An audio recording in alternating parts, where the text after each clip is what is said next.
Hello everyone, welcome to true I S and P C S. Continue करते हैं दोस्तों अपनी डिस्कशन को। आज के लेक्चर में हम बात करेंगे इंस्क्रिप्शंस कैसे हमें इतिहास को अच्छे से डिकोड करने में मदद कर सकती हैं। राइटर यहाँ पर सबसे पहले कंपेयर कर रहे हैं मैन्यूस्क्रिप्ट्स को और इंस्क्रिप्शंस को। राइटर हमें ये बता रहे हैं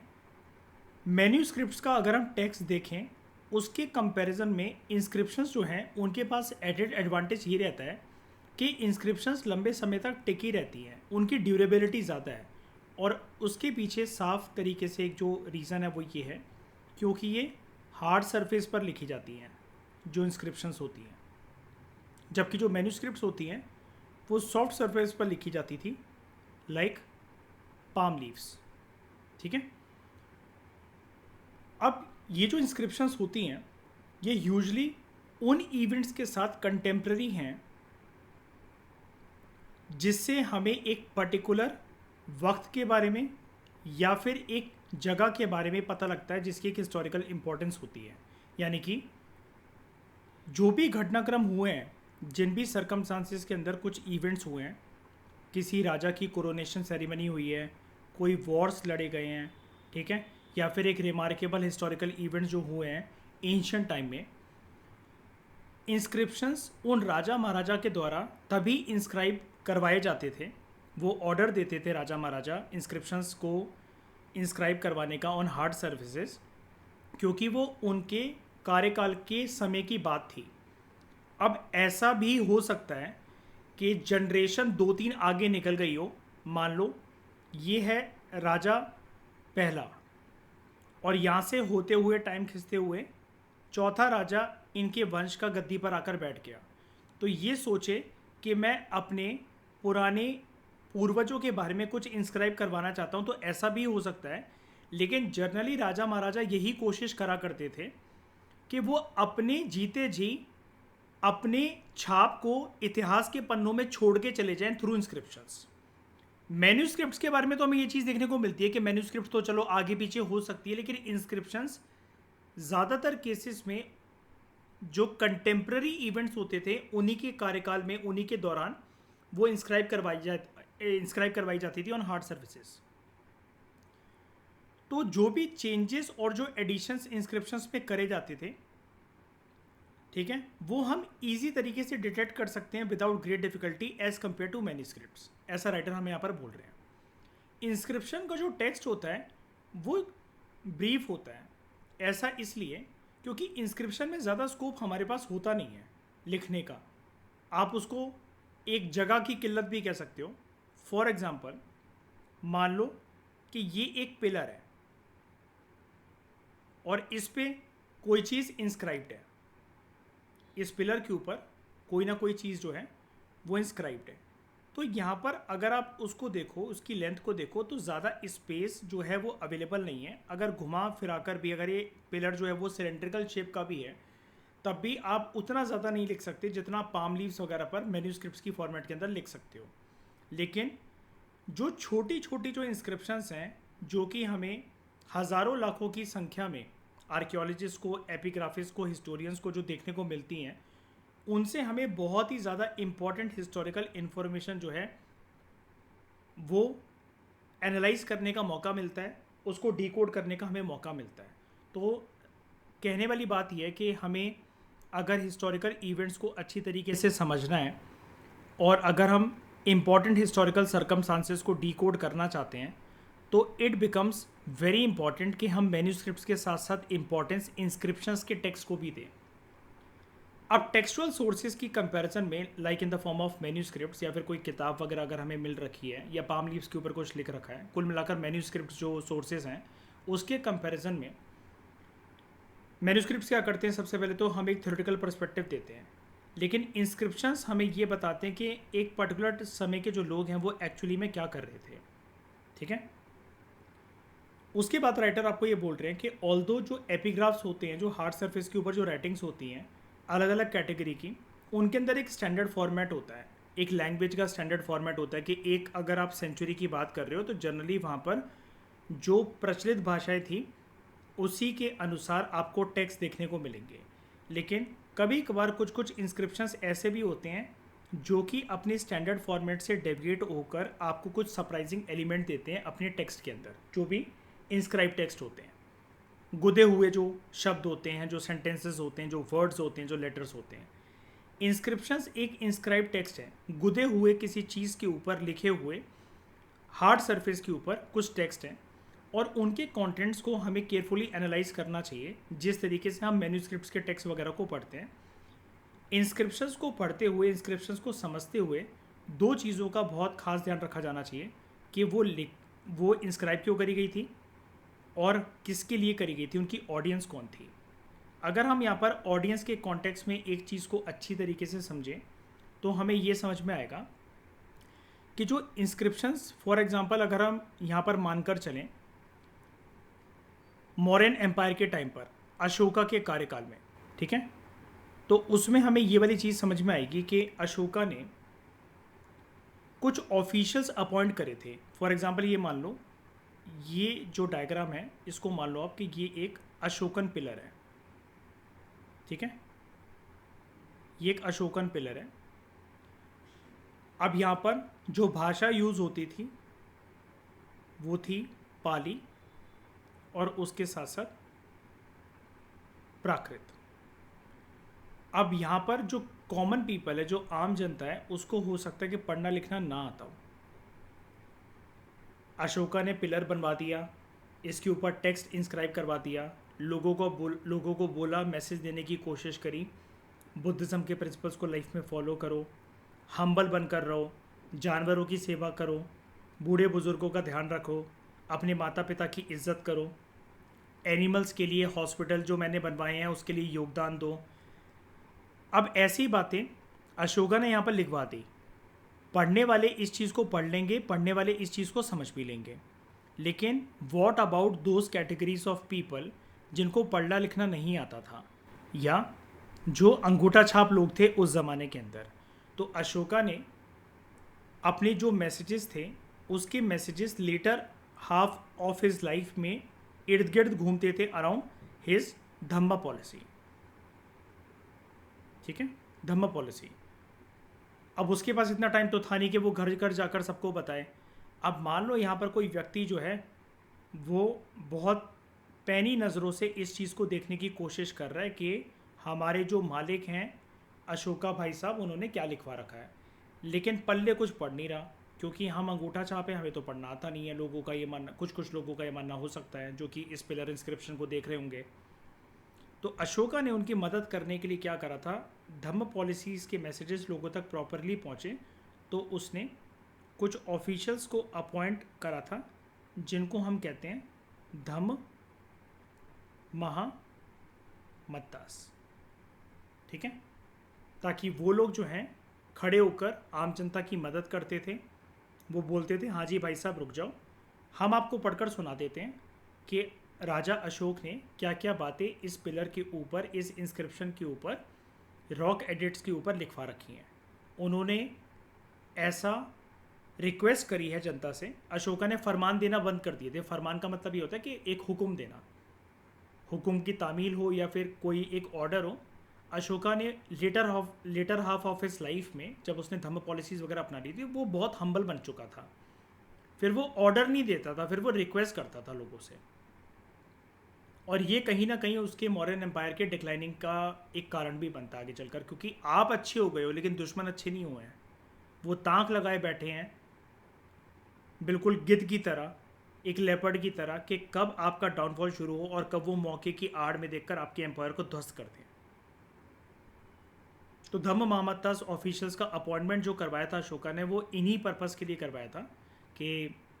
लोगों को धम्म की पॉलिसीज़ जा जाकर बताओ, स्पेशली जो लोग अंगूठा छाप हैं, जो पढ़ना लिखना नहीं जानते हैं, उन तक मेरे मैसेजेस को पहुंचाओ। एटलीस्ट वो सुन तो सकते हैं उस चीज़ को, अगर उनको देखकर पढ़कर समझ में नहीं आ रहा है तो सुनने के बाद समझ में आ जाएगा। तो अगर हम यहाँ पर पर्पज़ की बात करें तो आपको पर्पज़ समझ में आ गया। फॉर एग्जांपल, जैसे मैंने यहाँ पर एग्जांपल के लिए आपको अशोका के पिलर एडिट्स के बारे में बताया, तो उनका पर्पज़ क्या था। अगर हम अशोका के एग्जांपल को यहाँ पर पकड़ लें कि अशोका अपनी धम्म की पॉलिसीज़ को स्प्रेड करना चाहता था। वो ऑडियंस अपनी किसको बनाना चाहता था, कॉमन मासेस को, कॉमन लोगों को। और उसके लिए क्या क्या इनिशिएटिव्स उसने लिए, फिर धीरे धीरे करके वो चीज़ डिकोड करने को मिल जाती है। अब ये जो पूरी जो थीम है इसकी, फॉर एग्जांपल अगर आप यहाँ से लेकर चलो इसको कि अशोका का धम्म को अडॉप्ट करना, ठीक है, उसके बाद आगे चलकर उसका पिलर इंस्क्रिप्शंस बनवाना, फिर धम्म महामत्तास को अपॉइंट करना, फिर वो जाकर आम नागरिकों को जो चीज़ बताएंगे। तो इसके लिए इंस्क्रिप्शंस की स्टडी इम्पॉर्टेंट हो जाती है अलॉन्ग विद मैन्यूस्क्रिप्ट्स। हम मैन्यूस्क्रिप्ट्स को इग्नोर नहीं कर सकते, लेकिन इंस्क्रिप्शंस की स्टडी भी इम्पॉर्टेंट है, क्योंकि हमें अशोका की धम्म पॉलिसीज़ के जो इम्पॉर्टेंट पॉइंट्स हैं वो टेक्सुअल सोर्सेज से ज़्यादा जो इंस्क्राइब टेक्स्ट है उससे ज़्यादा देखने को मिलते हैं। और उसके बेसिस पर फिर ये जो स्टोरी है पूरी की पूरी, जो रिदम है, ये जो उसका टाइमलाइन है कि कैसे उसने कलिंगा वॉर के बाद उसका जो कॉन्साइंस है वो अवेकन हुआ, और धीरे धीरे करके कैसे उसने अपने अंदर परिवर्तन लेकर आया, वो उसकी साइकोलॉजी कैसे चेंज हुई, ये जो पूरा का पूरा जो सिनेरियो है ये हमें इंस्क्रिप्शंस के बिना अधूरा सा प्रतीत हो सकता है। तो ये इंपॉर्टेंस होती है इंस्क्रिप्शंस की, अगर हम अशोका के पर्सपेक्टिव से उसका एग्जाम्पल लेकर इस चीज़ को समझने की कोशिश करते हैं। तो इंस्क्रिप्शंस एक वैल्यूबल सोर्स हैं हमें अगर किसी भी ज़माने की पॉलिटिकल हिस्ट्री को समझना है, ठीक है। अगर हमें ये जानना है कि जो जोग्राफिकल स्प्रेड है एक राजा के इंस्क्रिप्शन का, ठीक है, जो भी उसके पॉलिटिकल कंट्रोल के अंदर आता था, फॉर एग्जांपल अशोका खुद एक चक्रवर्ती सम्राट था, तो वो एक जगह तो नहीं टिकता था,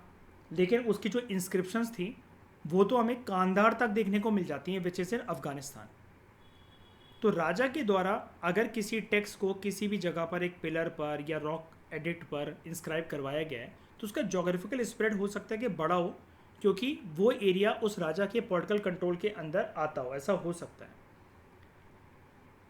तो जो इंस्क्रिप्शंस की डिस्कवरी होती है, राइटर यहाँ पर एक चीज़ को एक्सेप्ट कर रहे हैं कि वो लक बाय चांस की एक बात होती है कि आपको कहीं पर कोई चीज़ एक इंस्क्राइब करी हुई मिल गई, क्योंकि ज़रूरी नहीं है ना कि आपको हमेशा पिलर्स ही मिलेंगे, बड़ी बड़ी चट्टानें ही मिलेंगी, हो सकते हैं कुछ कुछ छोटे छोटे सिक्के हों, ठीक है, या फिर कोई एक वुडन टैबलेट हो, टेबल हो जो कि ध्वस्त हो गई हो, उसके ऊपर कुछ इंस्क्राइब टेक्स्ट हो मार्बल की फॉर्मेट के अंदर, तो वही सर्वाइव कर रहे हो। तो इंस्क्रिप्शंस की डिस्कवरी एक लक बाय चांस का गेम होता है, और सारी की सारी इंस्क्रिप्शंस जो कि एक राजा के कार्यकाल के अंतर्गत इंस्क्राइब करवाई गई होंगी, ज़रूरी नहीं है वो हमें मिल सकें, क्योंकि वो डिपेंड करता है कि इंस्क्रिप्शन का साइज़ क्या था, ठीक है, और जिस चीज़ पर वो इंस्क्राइब करवाया गया था वो मटेरियल कैसा था, ठीक है। फॉर एग्जांपल अगर हम आईवीसी की बात करें, इंडस वैली सिविलाइजेशन की, तो यहाँ पर आप जानते हो कि 10 लेटर का हमें एक साइन बोर्ड देखने को मिलता है एक पर्टिकुलर साइट पर। बताओ वो कहाँ पर है साइन बोर्ड? हड़प्पा की कौन सी, इंडस वैली सिविलाइजेशन की कौन सी साइट पर है वो? धौलावीरा, ठीक है। अब धौलावीरा के अंदर वो हमें साइन बोर्ड मिल गया, लेकिन हम उसको निकालते नहीं हैं, हमने उसके रेप्लिकास बना रखे हैं। मैंने आपको दिखाए थे कुछ कैलेंडर्स, कुछ कपड़ों के ऊपर उसकी नक्काशी वगैरह करेगी, रेप्लिकास बना रखे हैं हिस्टोरियंस, आर्कियोलॉजिस्ट वगैरह ने, उसको अच्छे से डिकोड करने के लिए, क्योंकि अगर हम उसको छेड़ेंगे वो टूट जाएगा, वो चरमरा जाएगा, उसका जो ओरिजिनल जो अस्तित्व है वो खराब हो जाएगा। अब ये चीज़ हमें मिल गई है, लेकिन ऐसी और भी चीज़ें हो सकती हैं कि जो कि किसी एक ऐसे हार्ड मटेरियल पर लिखी गई हो, जैसे ये भी एक नीचे इसका जो बेस है वो वुडन टैबलेट है, तो वो भी एक है तो हार्ड सरफेस ही है, तो वो इंस्क्रिप्शन ही, लेकिन सारी इंस्क्रिप्शंस हमें रिकवर हो सकें एक पर्टिकुलर राजा के टाइम पर, जो भी चीज़ें उसने इंस्क्राइब करवाई थी वो सारी चीज़ें ढूंढी जा सके, ऐसा ज़रूरी नहीं होता है, क्योंकि जो जो चीज़ें हमें मिलती जाती हैं उसके बारे में तो हम जानते हैं, फ्यूचर में और चीज़ें मिलेंगी हम उनके बारे में जान लेंगे, लेकिन जो चीज़ें हमें नहीं मिली हैं हम उनके बेसिस पर खुद से स्टोरी नहीं बना सकते हैं, ठीक है। अब यहाँ पर एक वर्ड आ रहा है जो कि इनफॉर्मल तरीके से यूज़ करा जा रहा है वर्ड। ऐसी कोई इंस्क्रिप्शन दोस्तों वैसे होती नहीं है, मतलब अगर आप प्रॉपर फॉर्मल तरीके की बात करो तो मूवेबल इंस्क्रिप्शन जैसी कोई चीज़ होती नहीं है, ठीक है। ये वाली बात मैं आपको पहले ही बता देना चाहता हूँ मूवेबल इंस्क्रिप्शन कॉन्सेप्ट को डिस्क्राइब करवाने से पहले। अब मूवेबल इंस्क्रिप्शन यहाँ पर किसको कहा जा रहा है उसको समझते हैं ज़रा। मूवेबल इंस्क्रिप्शन कोई भी हार्ड सरफेस पे लिखा हुआ ऐसा टेक्स्ट या नंबर ऑफ टेक्स्ट हो सकते हैं, या एक सिंबल या नंबर ऑफ सिंबल्स हो सकते हैं, और वो एक जगह पर स्टैटिक होकर टिका नहीं हुआ है। वो इंस्क्रिप्शन का जो सोर्स है, जो उसका बेस है, नॉट सोर्स सॉरी, जो उसका बेस है, वो हो सकता है उतना भारी ना हो, ईजिली एक जगह से दूसरी जगह लेकर जाया जा सके। तो आप यहाँ पर एग्जाम्पल के लिए इसको समझ सकते हो, जैसे ये धौलावीरा का ही अगर आप इसको मान लो एग्जाम्पल के लिए, ये जो साइन बोर्ड है इसका, वुडन टैबलेट का जो उसका ये साइन बोर्ड है, ठीक है, या फिर कोई एक मेटल प्लेट है, उसको भी मूवेबल इंस्क्रिप्शन आप कह सकते हो, कॉपर प्लेट फॉर एग्जांपल, ठीक है, या फिर कोई न्यूमिस्मेटिक्स हैं, सिक्के हैं, ठीक है, आप उसको भी मान सकते हो अगर उसके ऊपर कोई चीज़ इंस्क्राइब्ड है। तो मूवेबल इंस्क्रिप्शन ज़रूरी नहीं है कि वो आपको इन सीटू मिल जाएंगी, यानी कि अपनी ओरिजिनल प्लेस पर मिल जाएंगी। जिस जगह पर वो इंस्क्राइब करवाई गई थी या जिसके कार्यकाल में वो इंस्क्राइब करवाई गई थी, ज़रूरी नहीं है कि वो वहाँ पर ओरिजिनली आपको मिल जाएंगी।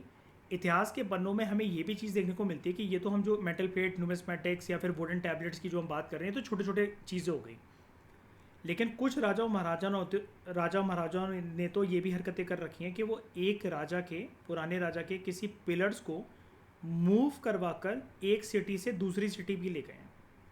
पिलर वैसे होते नहीं हैं मूवेबल इंस्क्रिप्शन, लेकिन अगर राजा में इतनी सक्षमता थी कि उसने एक ऑर्डर दिया, फरमान दिया कि इसको यहाँ से हटाओ, मेरा इंस्क्रिप्शन यहाँ पर लगाओ और इसका इंस्क्रिप्शन कहीं और मूव कर दो, या फिर इसी के पिलर पर अगर इसकी चीज़ें कोई इंस्क्राइब्ड है तो उसमें मेरा भी जिक्र कर दो। फिर आगे तीसरे राजा को कभी लगा किसी अपने कार्यकाल के अंदर कि इसमें मेरी बात भी होनी चाहिए। जैसे एक इंस्क्रिप्शन के पीछे हर कोई पढ़ रहा है इतिहास में कि मेरा नाम इसके ऊपर होना ही चाहिए, और वो है with respect to Sudarshan lake. आपने देखा ना कि हर कोई चाहता था कि मेरा नाम हो इसको लेकर, ठीक है। तो मूवेबल इंस्क्रिप्शंस जो हैं वो ज़रूरी नहीं है आपको ओरिजिनल जगह पर मिल जाएंगी, ठीक है। ये तो एक नॉर्मल सी बात है, ये तो हम समझ ही सकते हैं कि अगर सिक्के, अगर किसी एक राजा ने या वुडन टैबलेट या फिर कोई कॉपर प्लेट वगैरह एक जगह पर गुदवा कर दी थी किसी को, फॉर एग्जांपल कॉपर प्लेट्स मान लो कि किसी ब्राह्मण को लैंड डोनेशन की फॉर्म में कॉपर प्लेट्स दी गई कि घर के बाहर ये लगा लेना, जो भी रेवेन्यू वगैरह या टैक्स कलेक्ट करने लोग आएंगे वो तुमको तंग नहीं करेंगे, और क्योंकि इस पर मतलब मेरा फरमान है। अगर ऐसा हुआ तो ज़रूरी नहीं है कि वो कॉपर प्लेट उस ब्राह्मण के घर पर हमेशा वहीं सर्वाइव कर रखी हो सकता है किसी एक राजा ने उस ब्राह्मण को वो कॉपर प्लेट इलाहाबाद में दी हो इंस्क्राइब करवा कर, लेकिन उसके ट्रेसेस हमें कर्नाटक के अंदर मिल रहे हो। अब ऐसा क्यों? वो जगह से वो ब्राह्मण जो परिवार है वो मूव कर गया हो, ठीक है, या फिर कल को कुछ रेड पड़ी हो, कोई वॉर चला हो,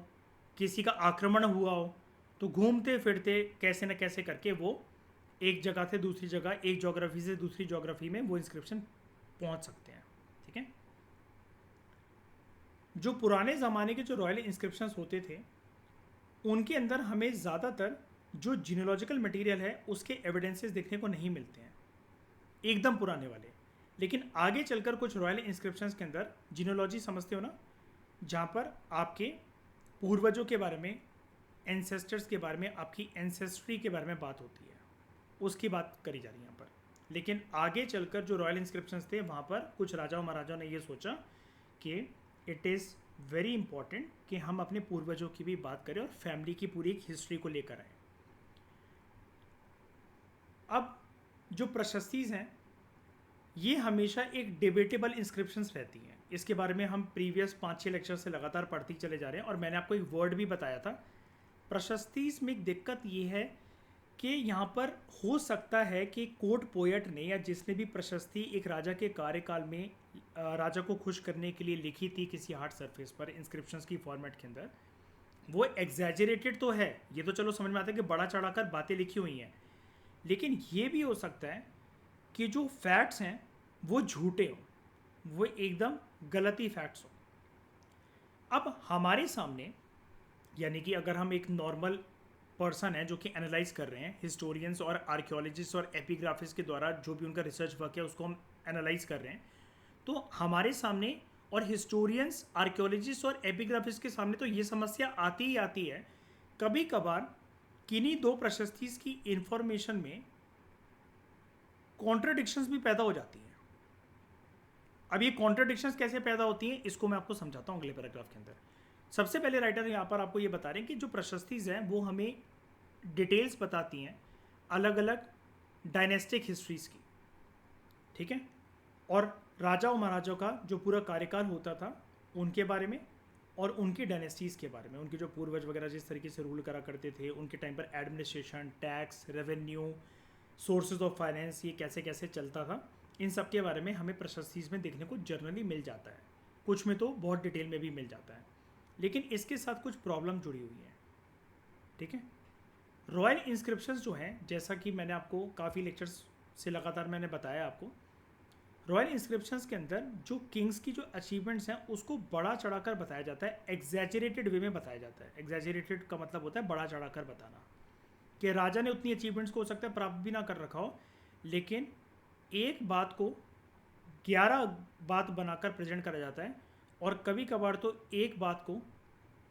111 बात बताकर एग्जैजरेट कर बड़ा चढ़ाकर बताया जाता है कि अचीवमेंट है राजा की एक, उसको दिखाया जा रहा है 11 या फिर 111, ठीक है। इससे एक कन्फ्यूजन क्रिएट होती है, और ये कन्फ्यूजन जो है, जैसा कि मैं आपको ऊपर एक वर्ड बता रहा था, कॉन्ट्राडिक्शन की फॉर्मेट के अंदर ये कन्फ्यूजन जो है हमारे सामने आती है, ठीक है। कन्फ्यूजन कभी कभार इस चीज़ को भी लेकर क्रिएट होती है कि जब एक पर्टिकुलर जीनोलॉजी के बारे में मेंशन करा जाता है जिसमें राजा वगैरह का जिक्र है, अगर वहाँ पर सेम नाम आ जाए तो,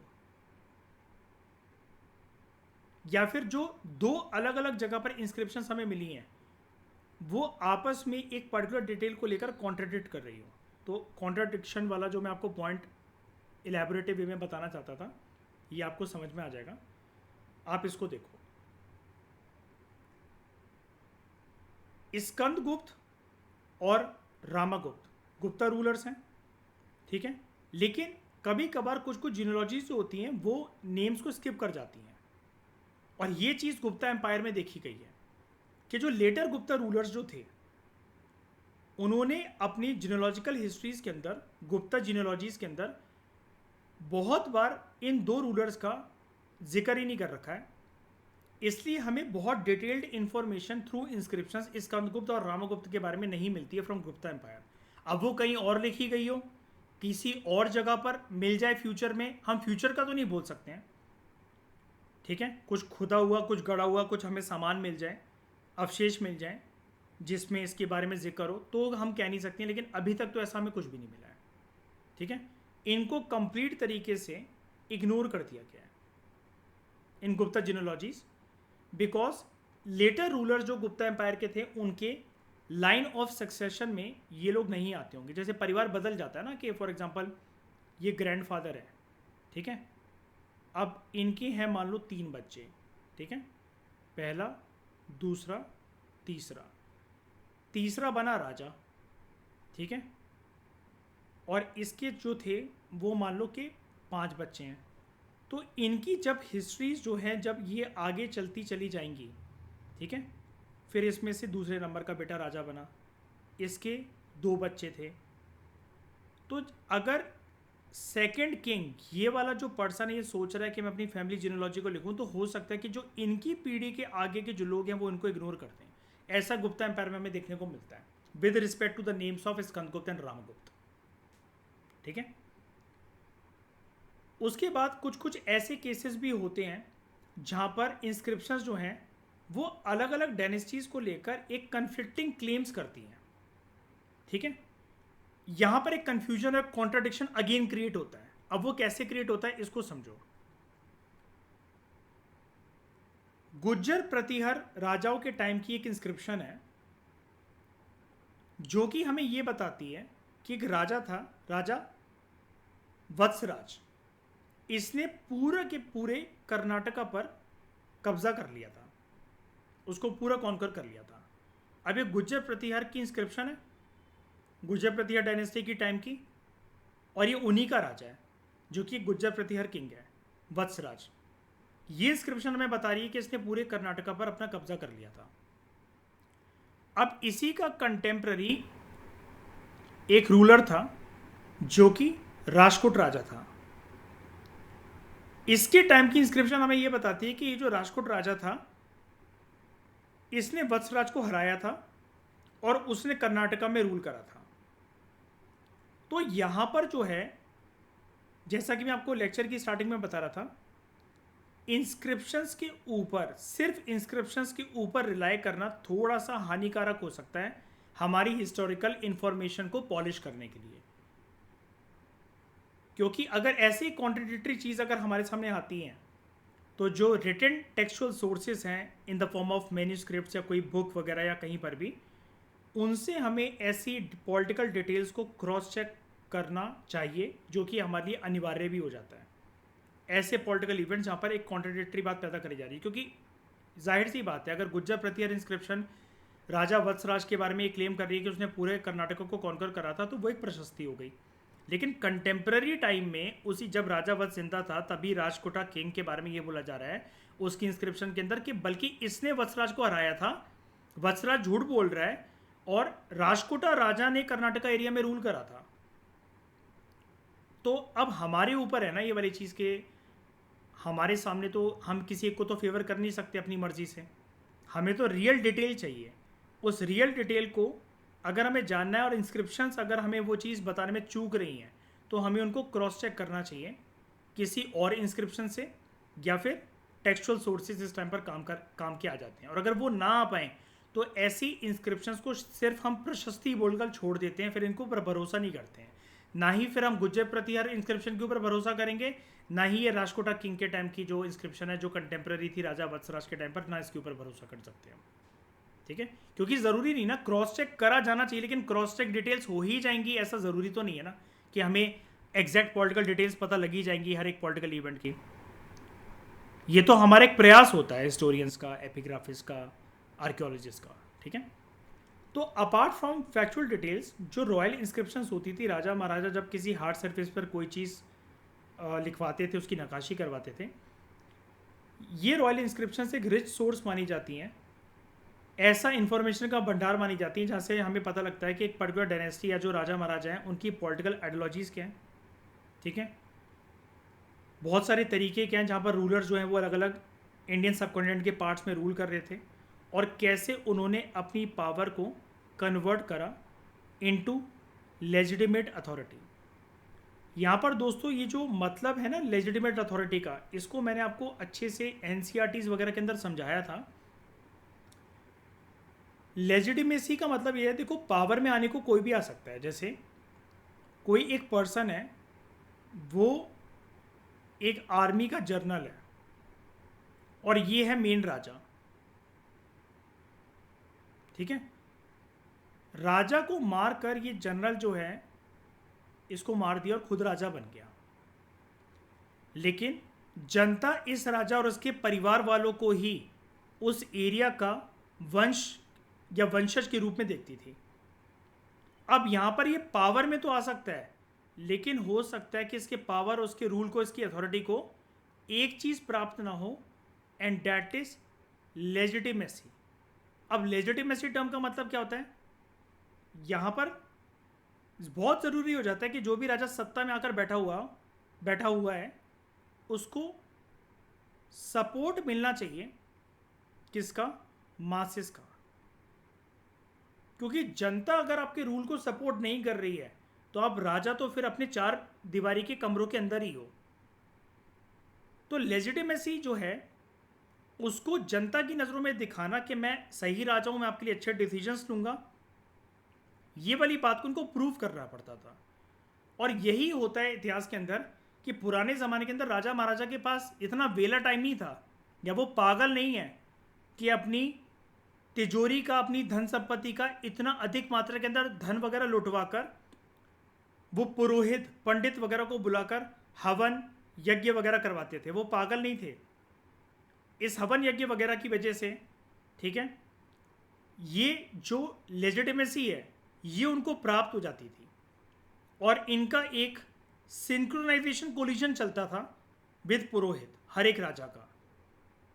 क्योंकि ब्राह्मण जो लोग थे, जो पुजारी थे स्पेशली, वो ये बात जनता के सामने सिद्ध कर देते थे, जनता को ये बता देते थे, उनकी साइकोलॉजी में ये वाली बात को फिट कर देते थे कि ये जो राजा रूल करने आया आपके एरिया में, या तख्ता पलट कर कर या कैसे भी, ये भगवान के द्वारा भेजा गया एक वरदान है आप लोगों के लिए। इसको क्रिटिसाइज करने का मतलब है कि that directly you are criticising the authority of the God. ऐसे करके जनता की साइकोलॉजी को बांधा जाता था, रोका जाता था। हमने इसके बारे में डिटेल में एनालिसिस करी हुई है पूनम दयाल दहिया एंड एनसीईआरटीज़ वगैरह के अंदर, ठीक है। तो ये इसका पर्पस था। अब जो इंस्क्रिप्शंस हैं अर्ली मेडिवल टाइम पीरियड की, ये भी एक मेजर सोर्स ऑफ इंफॉर्मेशन है। अगर हमें मेडिवल टाइम पीरियड के अंदर पॉलिटिकल स्ट्रक्चर्स को अगर समझना है और जो दिल्ली सल्तनत जैसे जो रूलर्स हैं उनके अगर हमें एडमिनिस्ट्रेटिव सिस्टम को या रेवेन्यू सिस्टम को समझना है, मध्यकालीन भारत के टाइम की जो ये इंस्क्रिप्शंस हैं ये हमें बताती हैं इतिहास उन चीज़ों के बारे में कि पुराने ज़माने के अंदर मध्यकालीन भारत के अंदर सेटलमेंट पैटर्न किस तरीके का हुआ करता था, एग्रेरियन रिलेशंस किस प्रकार के थे, जो खेतीबाड़ी जो लोग करते थे, जमींदार क्या उनका कोई शोषण तो नहीं करते थे, या फिर वो राजा महाराजा तक अपनी बात पहुंचा पाते थे कि नहीं पहुंचा पाते थे, अलग अलग तरह की लेबर सर्विसेज कौन कौन सी थी, सोशल स्ट्रक्चर कैसा था समाज का with respect to class and caste. Inscription से हमें ये सारी इंफॉर्मेशन भी देखने को मिल जाती है। तो अगर हम एपिग्राफिक एविडेंसेस को यानी कि इंस्क्रिप्शंस को अगर हम एनालाइज करें तो इससे जो एक पर्टिकुलर टाइम के अंदर जो टेक्निकल वोकैबलरी होती थी वो भी हमें अनफोल्ड होकर अनरेवल का मतलब होता है किसी चीज़ को आप डिकोड कर लो, अनफोल्ड कर दो, उसका खुलासा कर दो, उसको ईजी तरीके से समझ जाओ। तो इंस्क्रिप्शंस के अंदर जो टेक्निकल वोकैबलरी होती थी वो भी आपको पता लग जाती है। फॉर एग्जाम्पल आप जानते हो कि मुगल एम्पायर के टाइम पर और दिल्ली सल्तनत के टाइम पर जैसे पूनम दयाल दहिया का जब चैप्टर खत्म भी होता है तो आपने एक लिस्ट देखी होती है, एक टेबल बन रखा होता है कि इस टर्म का मतलब ये होता था, उस टर्म का मतलब ये होता था, है ना। तो कभी कभार वो पर्शियन टर्म्स होते हैं, कभी कभार किसी और भाषा के अंदर वो टर्म यूज़ कर जाते हैं तो उसका मतलब क्या होता था। तो ये सारी जो चीज़ें हैं, ये जो टर्म्स हैं, ये भी हमें इंस्क्रिप्शंस की डिटेल्ड स्टडी से पता लग जाती है कि अलग अलग ऑफिशियल्स के लिए जो डेजिग्नेशंस यूज़ होते थे उनके लिए क्या टर्म यूज़ करा जाता था, with respect to financial system physical terms कौन कौन सी यूज़ करी जाती थी, एंड अलग अलग जो लैंड मेजर्स होते हैं, लैंड मेजर जैसे हम कभी कभार कहते हैं ना ज़मीन को कितने स्क्वायर फीट है, ये गज है, इतने बीघा ज़मीन है, तो ये सब जो चीज़ें होती थी कि एक बीघा मतलब कितना स्क्वायर किलोमीटर, एक गज यानी कि कितना फुट। तो ये सब चीज़ें भी हमें इंस्क्रिप्शन से देखने को मिल जाती हैं, लेकिन हमेशा इनका मीनिंग क्लियर होगा ही होगा हमारे सामने, ऐसा ज़रूरी नहीं है। ओके, यहाँ तक बात समझ में आई? कोई दिक्कत बताओ, आगे बात करते हैं। अब कुछ ऐसे गिने चुने ही सही लेकिन कुछ हमें ऐसे एंशिएंट रिकॉर्ड्स भी देखने को मिलते हैं जहाँ पर हमें लैंड ट्रांजैक्शंस और लैंड डिस्प्यूट्स के रिकॉर्ड्स देखने को मिलते हैं। And these inscriptions are very much secular in nature, यानी कि यहाँ पर लैंड ट्रांजैक्शंस या लैंड जो डिस्प्यूट्स हैं उनके पीछे जो भी हमें इंस्क्रिप्शंस के अंदर डिटेल देखने को मिल रही है उनका धर्म का कुछ एंगल का कुछ लेना देना नहीं है, ठीक है। यहाँ पर हमें पुराने ज़माने के अंदर जो भी सोशल इश्यूज़ और जो इकोनॉमिक इश्यूज़ होते थे उनके बारे में डिस्क्रिप्शन देखने को मिलती है। अब एक ऐसी हमें इंस्क्रिप्शन मिली भी है जहाँ पर बड़ी लंबी चौड़ी बात करी गई है चोला राजा 3 के कार्यकाल के दौरान। हमें एक ऐसी इंस्क्रिप्शन देखने को मिलती है कि इसके दौरान एक चीज़ है, इंस्क्रिप्शन में चीज़ लिखी हुई है, घटनाक्रम के बारे में लिखा हुआ है जहाँ पर हमें सोशल और इकोनॉमिक इश्यूज़ क्या क्या चलते थे उसके बारे में भी जिक्र करा गया है। इस टाइम की इंस्क्रिप्शन जो कि बिलोंग करती है ऑफ 1231 CE और चोला राजा का टाइम था, राजा 3। ये इंस्क्रिप्शन हमें ये बताती है कि कुछ किसान थे, किसी गांव के वो किसान थे, उनके ऊपर बर्डन आ रहा था, ठीक है, ज़बरदस्ती उनसे पैसा वसूला जाता था, ठीक है। उनको बोला जाता था या तो कैश में अपना टैक्स भरो, या पैसा वसूली करने जो लोग आते थे बोलते थे या तो कैश दो या काइंड दो। काइंड आप जानते हो कि हम लोग इकोनॉमिक्स में बोलते हैं कैश तो हो गया मनी, काइंड हो गया या तो अपना सामान दे दो। तो उनसे डिमांड करी जाती थी चावल वगैरह जो भी तुम उगा रहे हो, पैडी मतलब चावल, वो दे दो या पैसा दे दो। और कंपलसरी लेबर भी उनको करना पड़ता था जिसके लिए कभी कभार उनको फेयर पे नहीं भी मिलता था। तो यानी कि यहाँ पर एविडेंस जो हमें देखने को मिलता है, एक हिंट जो हम जिससे ले सकते हैं कि बेकार सिस्टम यहाँ पर एग्जिस्ट करता था, ऐसा किसान कंप्लेंट करते थे फ्रीक्वेंटली इन गांव के अंदर, ठीक है। और वो ये बोलते थे बड़े सारे जो एजेंसीज हैं, यानी कि सोसाइटी के जो पावरफुल जो लोग हुआ करते थे उनको एजेंसीज यहाँ पर बोला जा रहा है कि वो हमसे ऐसे ऐसी डिमांड करते थे,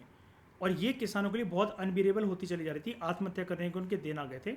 और बिल्कुल भी वो इंटरेस्टेड नहीं थे खेती बाड़ी आगे करने के लिए। उनका मन करता था खेतों को आग लगाकर यहाँ से चले जाओ। तो क्या होता है, अपनी बात को रखने के लिए जैसे पंचायत होती है ना, वैसे एक ब्राह्मणों की एक सभा बुलाई गई थी जहाँ पर किसान अपनी बात को रख सकते थे, और वहाँ पर जो भी लोग थे लोकेलिटी के वो वहाँ पर आए, ठीक है। और ये सभा कंडक्ट करी गई थी एक गांव के मंदिर के अंदर। डिसीजन लिया गया किसानों की सारी बातों को सुनते हुए ब्राह्मणों की सभा के अंदर, जो कि मंदिर में ये घटित हुई थी, जहाँ पर कंक्लूजन ये निकल कर आया कि किसानों को जो भी जिसको जो भी देना था, जो भी पैसा देना होता था या कैसे भी करके अपना टैक्स वगैरह देना होता था, उसके ड्यूज़ जो है वो फिक्स कर दिए गए थे, ठीक है। और फार्मर्स जो हैं ये सारे जो ड्यूज़ है ये ब्राह्मणों तक पहुंचाते थे, जो कि हो सकता है कि उनके लैंडलॉर्ड्स हुआ करते होंगे वहाँ पर। और जो रॉयल टैक्स कलेक्टर्स और जो लेबर सर्विस जो हैं उनसे क्या क्या चीज़ें एक्सपेक्ट करी जाती थी कि जो फार्मर्स यहाँ परफॉर्म करेंगे उसको भी फिक्स कर दिया गया। यानी कि जो उनके ऊपर अभी तक शोषण होता था वो शोषण इरेडिकेट तो नहीं हुआ, लेकिन वो कम हो गया।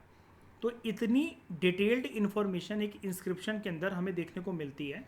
तो कुछ इंस्क्रिप्शंस ऐसे भी हैं जहाँ पर हमें सोशल और इकोनॉमिक इश्यूज़ जो हैं एक पर्टिकुलर ज़माने के टाइम के एक कार्यकाल के अंदर, किसी राजा के कार्यकाल के दौरान, वो हमें देखने को मिल जाते हैं। इंस्क्रिप्शंस इस चीज़ का भी सोर्स होते हैं हमारे लिए,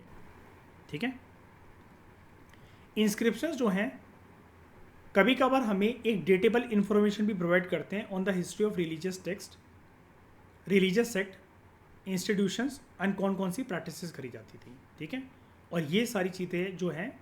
इन इंस्क्रिप्शंस का जो एंगल है वो धार्मिक एंगल हुआ करता था। फॉर एग्जांपल जैसा कि हम प्रीवियस लेक्चर में बात कर रहे थे डोनेटिव रिकॉर्ड्स की, जो डोनेशंस वगैरह दी जाती थी किसी गिल्ड्स के द्वारा, या फिर रॉयल पैट्रोनेज मिलती थी मंदिर वगैरह को, मोनेस्ट्रीज़ को, किसी को भी। ये डोनेटिव रिकॉर्ड्स जो हैं, ये डोनेटिव रिकॉर्ड्स की जो इंस्क्रिप्शंस हैं ये हमें हेल्प करती हैं कि हम पता लगा सकें कि जो भी सपोर्ट करा जाता था मंदिरों को, मोनेस्ट्रीज़ को, ठीक है, उनको कैसे कैसे सपोर्ट करा जाता था। और पुराने ज़माने के अंदर जो रिलीजियस इस्टेब्लिशमेंट्स हुआ करते थे उनको लगातार उनकी इंफ्रास्ट्रक्चर के लिए पंडितों की सैलरी निकले, मंदिरों के अंदर जो प्रसाद चढ़ना है, धूप, दिया, अगरबत्ती, फूल, इन सब के लिए पैसा कौन देगा। हमें अलग अलग जो डिफरेंट रिलीजियस सेक्ट होते थे और जो कल्ट्स होते थे उनके बारे में भी इंफॉर्मेशन इन इंस्क्रिप्शंस के थ्रू ही देखने को मिल जाती है, जो कि डोनेटिव रिकॉर्ड्स की इंस्क्रिप्शंस होती है, ठीक है। और कुछ कुछ ऐसे सेक्ट की भी इंफॉर्मेशन हमें देखने को मिल जाती है जिन सेक्ट का, जिन रिलीजियस ग्रुप्स का अपना खुद का कोई रिटन टेक्स्ट नहीं होता है। फॉर एग्जांपल आजीविका सेक्ट, मैंने जस्ट प्रीवियस लेक्चर को वाइंड अप करवाने से पहले आपको एक बात क्लियर करी थी चंद्रगुप्त मौर्य, बिंदुसार और अशोका के कॉन्टेक्स्ट में, और मैंने वहाँ पर आपको आजीविका सेक्ट के बारे में काफ़ी डिटेल में बताया था। तो आजीविका सेक्ट के बारे में मैंने आपको ये भी बताया था उस लेक्चर के अंदर, प्रीवियस लेक्चर के अंदर। आजीविकास का खुद का जर्नली जो टेक्स्ट था उसके एविडेंसेस हमें नाम मात्र के बराबर मिलते हैं। आगे चलकर जो तमिल लिटरेचर है उसमें थोड़े बहुत उनके एविडेंसेस देखने को मिल जाते हैं, लेकिन आजीविका सेक्ट के बारे में जर्नली हम जानते हैं जो कि उनके दुश्मन थे, जो उनको क्रिटिसाइज करते रहते थे, that is Buddhism and Jainism, ठीक है।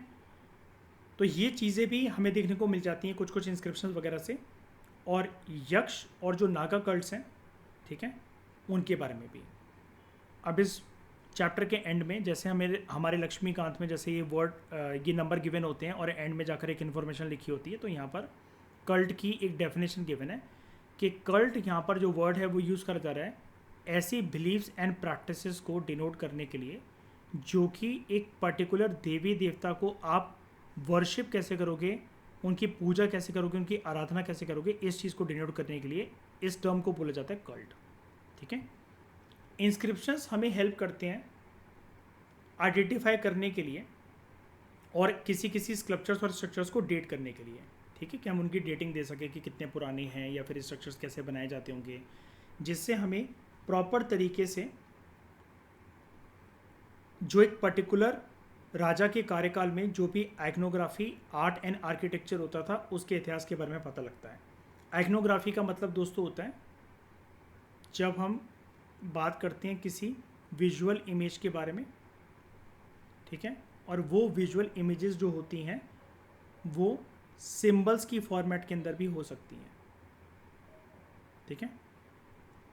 तो ये सारी चीज़ें एक रिच सोर्स ऑफ इंफॉर्मेशन है हिस्टोरिकल ज्योग्राफी को जानने के लिए। फॉर एग्जांपल बड़े सारे जो एंशिएंट ज़माने के जो बुद्धिस्ट मोनेस्टिक साइट्स हैं जहाँ पर मोनेस्ट्री बनी हुई है, सच एज कपिलावस्तु, तो हम उस कपिलावस्तु को आइडेंटिफाई कर पाए हैं हिस्टोरियंस, आर्कियोलॉजिस्ट एंड एपिग्राफिस्ट कि ये जो जगह है this is in पीपरावा in Basti district of UP,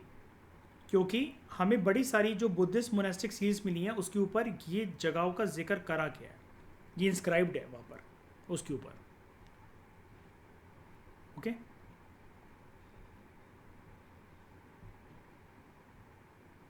तो इंस्क्रिप्शंस जो हैं